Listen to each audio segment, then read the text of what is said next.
জয় গুরু, জয় জয় শ্রী রাধেশ্যাম, জয় মা মনসাপদ্মা বিশ্বহরি।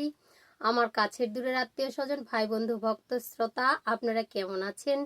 আশা করি প্রাণ গোবিন্দ রাধানের কৃপায়, মা মনসার কৃপায় সকলেই ভালো আছেন। আমিও গুরু কৃপায়, আপনাদের আশীর্বাদ ভালোবাসায় খুব ভালো আছি।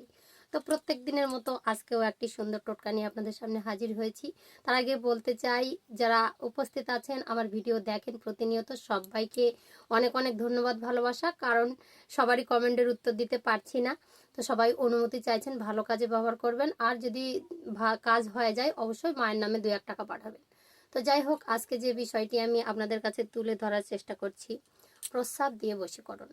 তো এই বশীকরণ যদি আপনারা করতে পারেন, যাকে আপনার দীর্ঘ দিন ধরে কামনায় রেখেছেন বা মনোবাসনা করেছেন, তাকে আপনি কাছে পেতে চান, সে কিন্তু আপনার বশে আসছে না বা আপনার কথা শুনছে না। এবার স্বামী স্ত্রীর মধ্যে সব থেকে বেশি এই যে প্রস্রাবটাকে আমরা কি ইউরিন পদার্থ বা রেশন পদার্থ ভাবেই কিন্তু আমরা থেমে যেতে পারি না।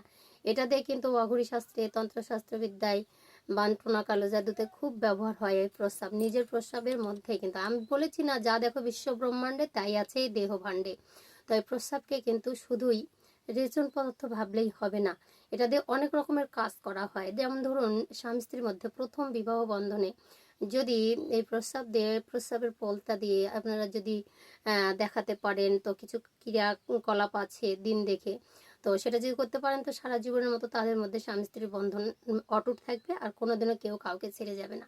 তো এরকম আগের যে মা ঠাকুমারা, সেগুলো কিন্তু আমাদেরকে শিখিয়ে দিতেন স্বামী স্ত্রীর মূল বন্ধন হওয়ার জন্য। এগুলো আমরা কিন্তু চোখের দেখা। আরও দেখেছি ভূত বা রাস্তা দিয়ে যাচ্ছেন, হয়তো ভূতের ভয় করেন বা নানা রকমের কিছু চোখের দৃষ্টিতে পড়লে একটু এক ফোঁটা প্রস্রাব যদি আপনি নিয়ে প্রস্রাব করে গায়ের মধ্যে ছিটিয়ে দেন, তাহলে কিন্তু আপনার যা কিছু থাকুক, মনে করেন যে 10 মাইল দূরে আপনাকে ভয় দেখাবে, কিন্তু আপনাকে ছুতে পারবে না। এরকম নানান ক্রিয়াকলাপ কিন্তু ওই প্রস্রাব দিয়ে, নিজের প্রস্রাব দিয়ে কিন্তু করা হয়। তো আজকে যে টোটকাটি আমি নিয়েছি, দুটো টোটকা আমি প্রস্রাব দিয়ে কিন্তু আপনাদেরকে বলবো, সেটা আপনাদেরকে মনোযোগ সহকারে দেখতে হবে। আর দেখে যদি ফলপ্রদ হয়, আপনারা অবশ্যই চ্যানেলে লাইক, শেয়ার, কমেন্ট করে চ্যানেলটি সাবস্ক্রাইব করে পাশে থাকবেন। আর দেখুন, যদি সাবস্ক্রাইব করে রাখেন, এরকম অনেক রকমের ভিডিও পাবেন। কমেন্ট করবেন, যেমন যেমন ভিডিও চাইছেন, অনুমতিটা অবশ্যই নেবেন, আমি এটা আশা করব। কারণ এখানে টাকা পয়সা লাগছে না, আপনারা নিজেরাই করতে পারছেন।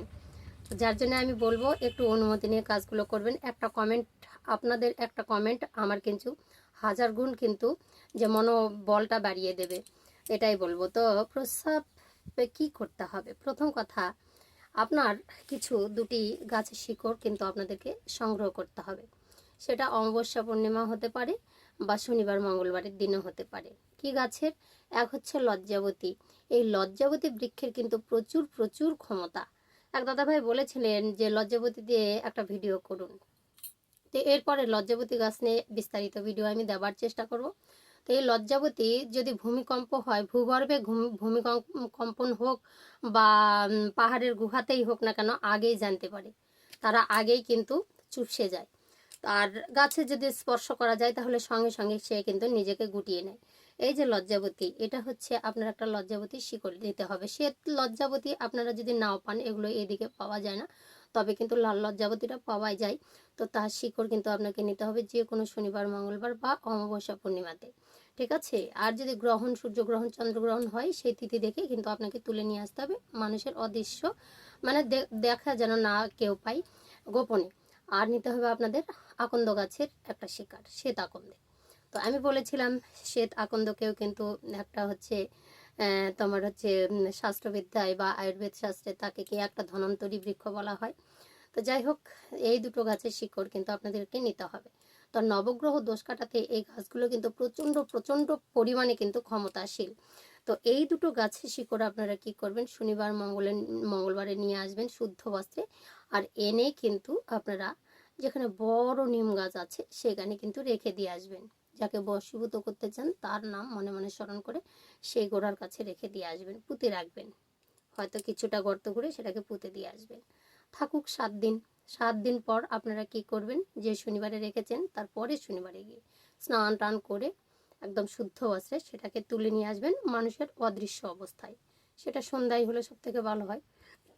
তো নিয়ে এসে কি করবেন, ওই দিনই, ওই রাতেই আপনি একটা মাটির পাত্রে, মাটির একটা পাত্র নিতে হবে, হাঁড়ি। একদম কার্যকারী শক্তিশালী মন্ত্র নয় আর কি, টোটকা। তো এখানে মন্ত্র ক্রিয়া কিচ্ছু করতে হচ্ছে না, এটা শুধু আপনার নিয়মের মধ্যে এই কাজটা হচ্ছে। তো আপনাকে কি করতে হবে, মাটির একটা ঢাকনা সহকারে একটা হাঁড়ি নিতে হবে, ছোট হাঁড়ি।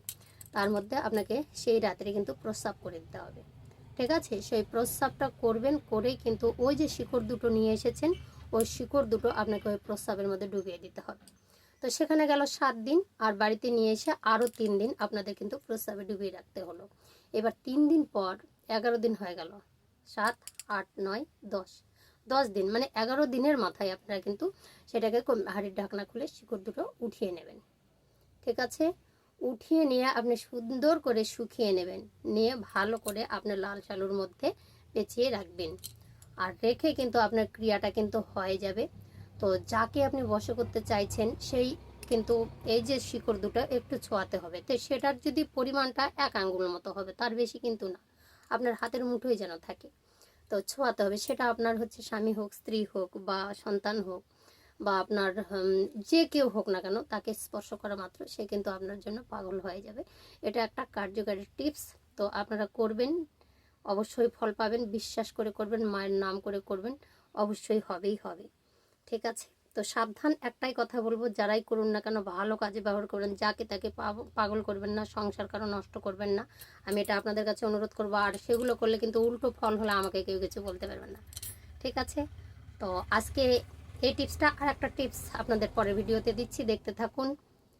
আর যদি ভালো লাগে অবশ্যই চ্যানেলে লাইক, শেয়ার, কমেন্ট করে চ্যানেলটি সাবস্ক্রাইব করে পাশে থাকবেন। হরে কৃষ্ণ।